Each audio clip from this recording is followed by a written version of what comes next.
Hindi lahat ng OFW ay biktima ng kwento. Isang magandang araw mga ka-OFW, hindi lahat ng nasa abroad ay laging tama.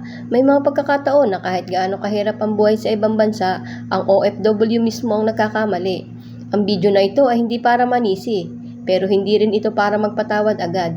Ito ay para sa mga OFW na handang makinig, handa nang huminto sa pagdadahilan, at handang harapin ang bigat ng sariling desisyon. Mahirap aminin ang pagkakamali, lalong na kung sanay kang tinitingala bilang provider o bayani. Mas madaling sabihing pagod lang ako, malayo lang ako, hindi ko sinasadya. Pero ang totoo, walang paghilom kung walang pag-amin. Ang pag-amin ay hindi kahinaan, ito ang unang hakbang ng pananagutan. Oo, mahirap maging OFW. May lungkot, may homesick, may pagod na walang nakakaalam.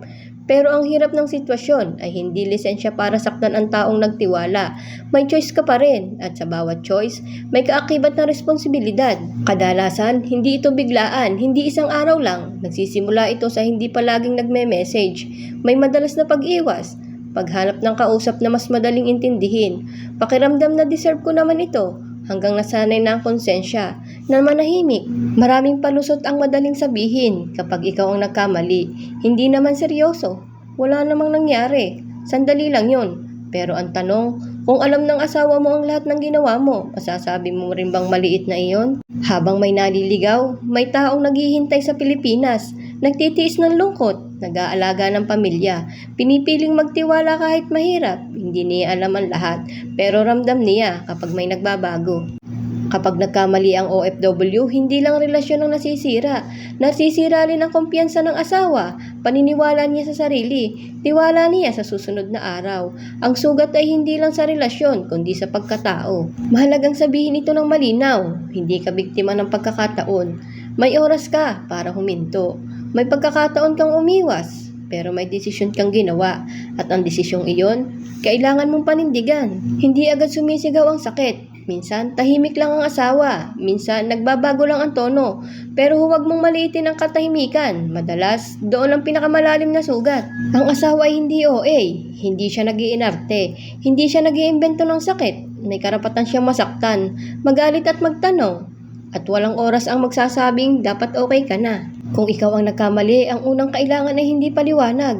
Hindi, ganito kasi. Hindi, naintindihan mo ba? Kundi, inaako ko.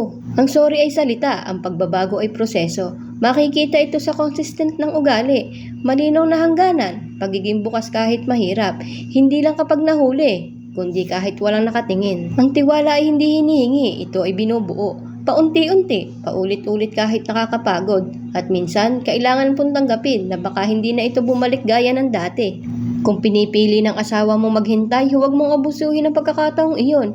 Hindi lahat ay binibigyan ng second chance. Ang iba, isang beses lang nagtiwala. Kung pinili ng asawa mong umalis, masakit iyon. Pero minsan, iyon ang paraan niya para maghilom. Hindi lahat ng sukat kailangan manatili sa iisang lugar. Kung ikaw ay OFW na nasa tukso ngayon, huminto ka muna. Isipin mo, isang chat ngayon, pwedeng maging luha bukas. Hindi lahat ng pagkakataon dapat patulan. Ang sandaling saya ay pwedeng mag-iwan ng pangmatagalang sugat. Isang gabi ng ligaya, pwedeng kapalit ang habang buhay na pagsisisi. Kung seryoso ang pagbabago, walang kalahati. Hindi usap lang, hindi kaibigan lang, buong putol, buong linis. Sa abroad, walang magbabantay sa iyo. Ikaw ang bantay ng sarili mo. Ikaw ang responsable sa mga desisyon mo. Ang transparency ay hindi parusa. Ito ay tulay para maibalik ang tiwala. Walang tinatago, walang lihim, at walang dalawang buhay. May mga sugat na matagal gumaling at hindi iyon minamadali. Ang pagmamahal, marunong maghintay kapag totoo. Hindi lahat ng nararamdaman ay kailangang sundin. Minsan, kailangang piliin ang tama, kahit hindi masarap sa pakiramdam.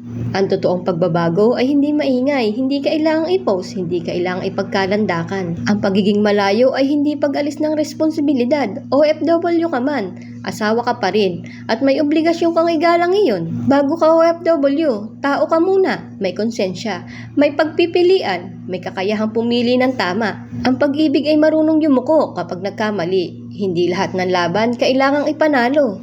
Ang pagkakamali ay hindi katapusan, pero nagiging paulit-ulit itong sugat kung hindi ka matututo. Sa lahat ng OFW, hindi ka hinahanap pag-amin, hindi ka bawasan ang pananagutan. Mas matapang ang humaharap kaysa sa nagtatago. Kung ikaw ang OFW na nagkamali, hindi pa tapos, pero hindi ka rin pwedeng manatili sa parehong lugar.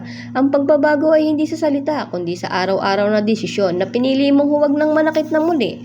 Hanggang sa mga susunod nating kwento mga ka-OFW.